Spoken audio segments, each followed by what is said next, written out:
got water leaking below a kitchen sink or a bathroom sink, any sink, okay? You're seeing water pooling on the floor. I actually don't have a leak here, but I just wanted to show you and actually answer a viewer's question. They said they had a leak that wasn't coming from the top of the sink, but first things first, you want to locate where your leak is coming from. If you see water on the floor, obviously you can look for drips or puddles to try to track it down. If you're not seeing water on the floor, but you're just getting intermittently, something's getting wet, what you want to do is just use your finger with everything off and track down. And the better way to do this is to start kind of from the top down. So everything's off right now. And what you're going to want to do is just take your finger and do a feel test.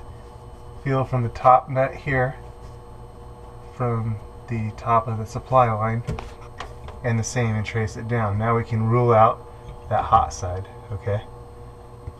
Or the cold side. Hot side's actually on the left, okay? And the same thing on the hot side, okay? If you still have no leaks there, okay? Okay, one thing I almost forgot here is you're going to want to check the angle stops themselves back here all the way to the front, as well as the front on both sides. It's the same thing. You want to feel there for any leaks. Then you can check your drains, and the same thing, just kind of feel through, okay? Now you're going to want to run water, okay? And you're actually going to want to rule out above your sink first. Yeah, so I wouldn't waste water. I'm going to be cleaning this up anyway, so might as well use it to clean things out. But when you turn your water on, you're just going to want to verify that you're not getting any leaks around your handles. If you are, this can actually leak down below. It can leak down the handle and down below. And then you also want to make sure you're not getting any leaks around the neck. And with like a high-rise faucet like this, it's a good idea to tighten up this, just to hand tighten it, just loosely hand tighten it every once in a while. That can keep things from developing a leak later. The other thing you want to do is look around your garbage disposal air gap.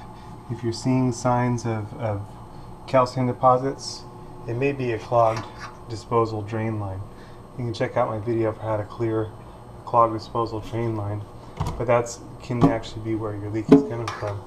If it's clogged, this may be spurting a little bit of water, and water can be going down that way, but we'll get into that in a little bit. Okay, so next what you're going to want to do is turn your water on,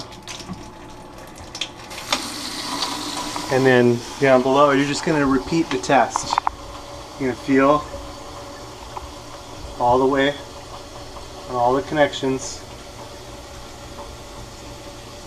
and make sure there's no leak there. Then on the drain line, same thing, just using your finger and doing a quick feel test there. If you still have nothing, the next thing would be to run the garbage disposal. The next thing would be to run the dishwasher and get it to go through its drain cycle. Watch for any water coming from here. If there is, you'll need to clear the drain line, and feel for anything here. When it goes through the drain cycle, you're going to want to feel all of the connections for your dishwasher. Here, all the way up at the top here, here, and right here, just to make sure there's no leak there. Okay, and during the fill cycle for the dishwasher, you're going to want to check this line right here. Feel for any leaks there. That's on the hot water supply line going to the dishwasher. Okay, and the last test is what's called the pressure test. What you'll do is you'll fill up the sink on the garbage disposal side.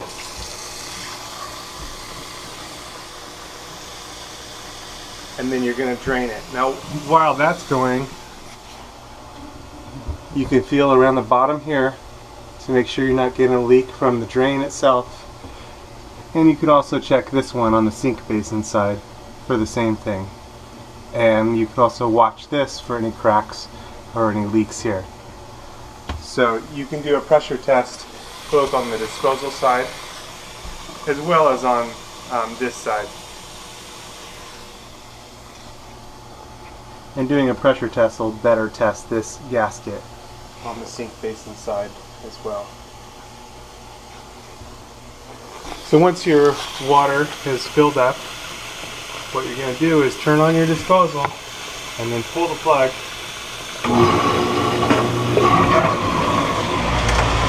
That's going to force the water through very quickly.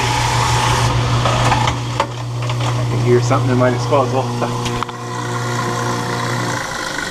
And even the smallest leak is going to show up. It's going to come shooting out of wherever the leak is in that line. Again, if you didn't have anything there, check your garbage disposal, run your disposal, and if that's not it, then maybe something else entirely, like an upstairs neighbor or something else that's in the wall that's sharing this line. But this will get you through, 98% of leaks that develop, most leaks that develop in this type of situation, the most common ones, short of something that's in the wall, just so you understand there. Anyway, I hope that helps in locating leaks underneath a sink. Yeah.